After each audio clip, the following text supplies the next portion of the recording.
गंगावड़ी गोदावरी तीर्थ बड़े प्रयाग सबसे बड़ी अयोध्या नगरी जहाँ राम हुए अवतार।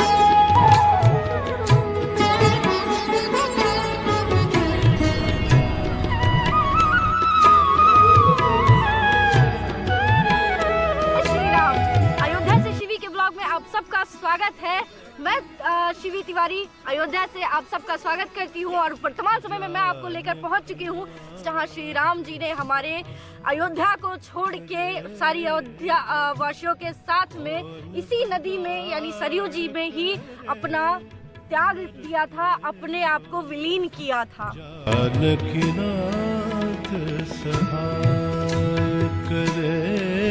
लेकर चलते हैं सरयू माता के बीच में स्थित टीले के ऊपर, जहाँ सिर्फ बीच में रेत ही है, चारों तरफ से पानी भरे होते हैं और बीच में टीले होते हैं। गुप्तार घाट से चलने के बाद मैं पहुंच चुकी हूं भगवान शिव यानी गुप्तेश्वर महादेव के मंदिर के प्रांगण में। आइए आपको कुछ दर्शन कराते हैं। माना जाता है कि यहीं पे भगवान राम जो थे वो सरयू में समाने से पहले शिव जी की यहीं पे पूजा किए थे और यहीं पे अपनी अर्चना किए थे। उसके बाद ही वो सरयू माता में विलीन हुए थे और तभी से इस जगह का नाम गुप्तेश्वर महादेव के नाम से भी जाना जाता है। आइए आपको दिखाते हैं कि यहाँ पे किस तरीके से महादेव भी हमारे विराजमान हैं। यहाँ कई शिवलिंग आपको रखी हुई मिल जाएंगी। आप ये देख पा रहे होंगे कि कई सारी शिवलिंग यहाँ पर स्थापित की गई हैं और ये वही शिवलिंग है जिनमें श्री राम जी ने अपनी पूजा अर्चना की थी। हमारा अयोध्या छोड़ने से पहले, हमारी अयोध्या के वासियों को छोड़ने से पहले, विलीन होने से पहले और क्षीर सागर जाने के पहले यही शिवलिंग पे अपनी उन्होंने श्रद्धा अर्चना अर्पण की थी। यही वो शिवलिंग है जहाँ पे श्री राम जी ने अपना सारा कुछ त्याग के पूजन करके महादेव की गए थे सरयू माता में समाने। गुप्तेश्वर महादेव जी से थोड़ी ही कदम दूरी पर चलने के बाद ये वही शिला स्थापित की गई है जो विक्रमादित्य द्वारा स्थापित की गई।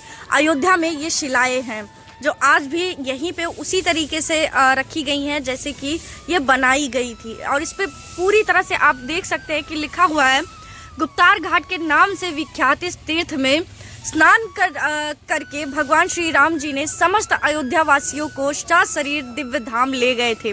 कार्तिक मास की पूर्णिमा यहाँ की वार्षिक यात्रा का समय होता है। ये बहुत ही इम्पॉर्टेंट चीज़ जो लिखी गई है और मैं बता दूं कि ये ट्रांसलेट करके इंग्लिश में भी इसका ट्रांसलेशन दिया गया हुआ है।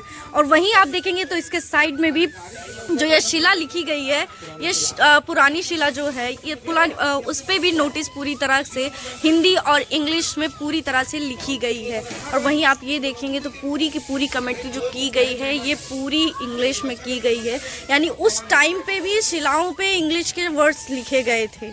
तो जिस गुप्तार घाट के आप लोग दर्शन करते हैं वो 5 अगस्त, जैसा कि आप क्लियरिटी के साथ में आप देख रहे होंगे कि 5 अगस्त 1910 में इसका फिनिशिंग और शूटिंग के साथ में इसको बनाया गया था, यानी परिपूर्ण हुआ था, जो कि विक्रमादित्य द्वारा बनाई गई अयोध्या जो स्थापित हुई थी उसी का एक समझ सकते हैं कि एक टुकड़ा ये भी है जो कि गुप्तार घाट है। आपने देखा कि वो शिलाएं विक्रमादित्य द्वारा स्थापित की गई थी। आइए आपको लेकर चलते हैं पद चरणों की तरफ, जहां श्री राम जी ने स्वयं अपना पद चरण यहाँ पे छोड़ा था सरयू जी में विलीन होने से पहले। तो ये है उस पद चिन्ह मंदिर का नाम चक्रहारी और गुप्तहरी।